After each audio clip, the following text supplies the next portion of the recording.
नमस्कार विद्यार्थी मित्रांनो, गरुड झेप क्लासेस मुरुड या यूट्यूब चॅनलमध्ये तुम्हा सर्वांचे स्वागत आहे. विद्यार्थ्यांनो, आज आपण इयत्ता 8वीच्या इंग्रजीच्या पुस्तकातील युनिट 1 मधील 1.1 ही पोयम बी द बेस्ट आज मराठीमधून अभ्यासणार आहोत. व्हिडिओ स्किप न करता शेवटपर्यंत नक्कीच बघा आणि या कवितेचा भावार्थ मराठीमधून अगदी व्यवस्थितरित्या समजून घ्या.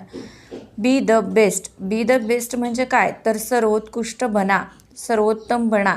आता या कवितेच्या नावातच विद्यार्थ्यांनो आपल्याला आपल्या कामाबद्दल किंवा आपल्या स्वतःच्या कामाबद्दल कॉन्फिडन्स असणं, आत्मविश्वास असणं किंवा आहे त्या गोष्टीमध्ये आपण कशा पद्धतीने सर्वोत्कृष्ट किंवा चांगलं बनणं योग्य आहे हे आपल्याला या कवितेमधून सांगितलेलं आहे. बी द बेस्ट म्हणजेच सर्वोत्कृष्ट बना. If you can't be a pine on the top of the hill, be a scrub in the valley, but be the best little scrub by the side of the drill. Be a bush if you can't be a tree. विद्यार्थ्यांनो, काय सांगितलेलं आहे कवीनं? If you can't be a pine on the top of the hill.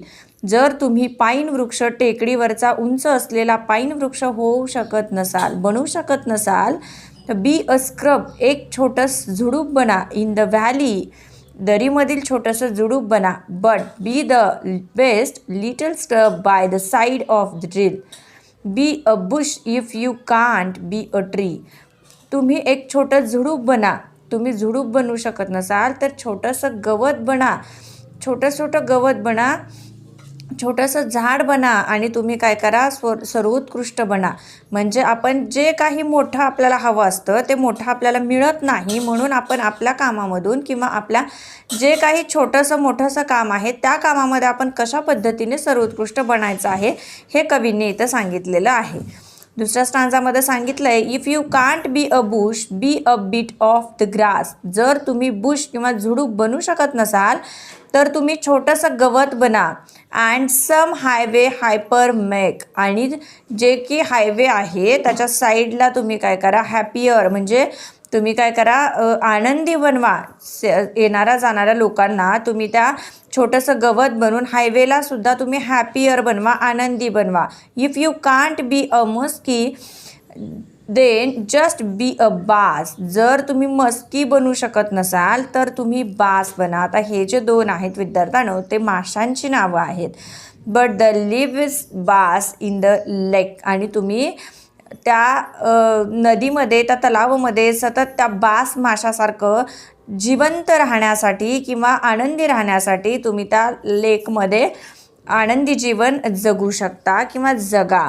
We can't all be captain, we have got to be crew. There's something for all of us here. There's a big work to do and there's a lesser to do and the task you must do it the near.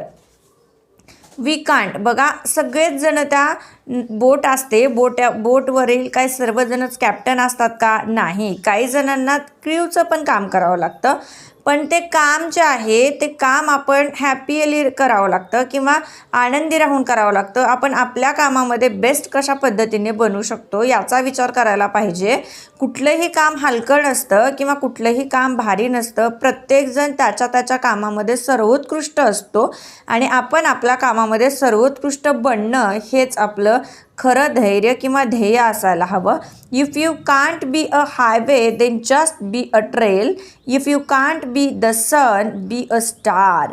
बघा, तुम्ही जर मोठा highway बनवू शकत नसाल तर तुम्ही पाऊलवाट बनायला शिका, कारण पाऊलवाटसुद्धा तिचं अस्तित्व वेगळं दाखवून देत असते.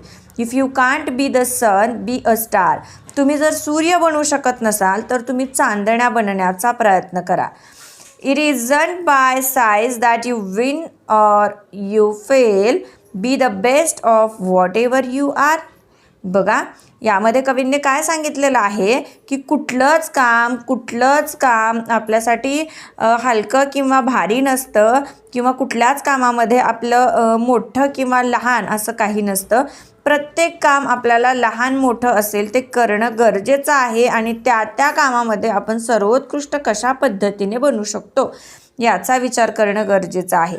कुठल्याच कामामध्ये आपण असं नाही म्हणू शकत की आपल्याला सर्व काही मोठंच मिळेल, सर्व काही लहानच मिळेल, माझं काम लहान आहे, माझं काम मोठं आहे, अशा पद्धतीने बोलून तुम्ही त्या कामावर फोकस करून तुम्ही त्या कामामध्ये सर्वोत्कृष्ट कशा पद्धतीने बनाल याचा विचार करणं गरजेचं आहे आणि आपण सर्वोत्कृष्ट बनणं गरजेचं आहे. तर असं कवींनी आपल्याला या बी द बेस्ट पोयममध्ये सांगितलेलं आहे. विद्यार्थ्यांनो, मराठी स्पष्टीकरणामधून तुम्हाला ही कविता कशी वाटली हे कमेंट्समध्ये मला नक्कीच सांगा. भेटूयात एका नवीन व्हिडिओसोबत. तोपर्यंत सगळ्यांना धन्यवाद.